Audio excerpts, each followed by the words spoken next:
I want to apologize for my previous video that gets cut off after about 6 minutes because I accidentally stopped recording.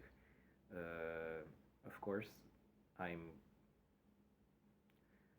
when I said I'm not a journalist, it was an understatement.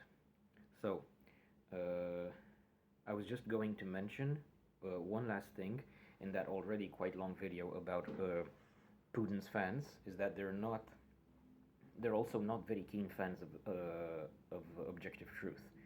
They love to commit all kinds of logical fallacies, to draw fake equivalents, to misdirect, and to try to hijack the conversation, to mislead, to bring emotional arguments, which are fallacies, of course, or just, in case everything else fails, just resort to ad hominem fallacies and attack the person if they can't attack the idea.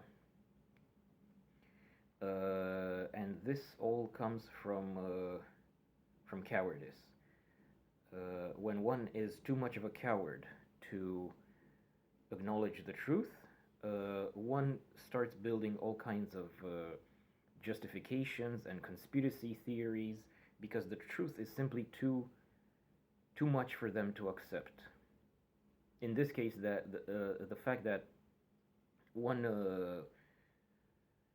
nation has had such an evil impact on half the civilized world for so long, and it continues to do so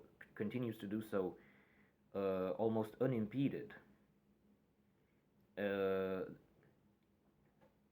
And the fact that what is happening is purely evil and in no way justifiable, no matter what mental gymnastics one does. And the fact that they themselves have the moral duty to help and to support those innocent people in need. And furthermore, the fact that through their, not only through their inaction, but also through their actual actions, they support the perpetrator. This is just too much for them to accept. They live in Plato's cave. They are facing the wall, and they are afraid to turn around and see the sunlight, so they choose to stay chained up inside the cave and look at the walls. And when the shadows on the walls stop making sense, they invent a story. Well, that's all I've got for now.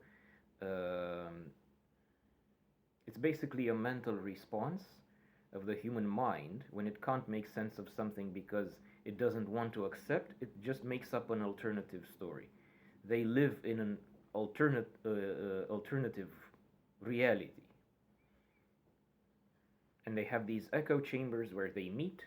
Of course, they're not the only ones who have echo chambers. But they're the only ones in the echo chambers of whom we get support for genocide, for rape and murder.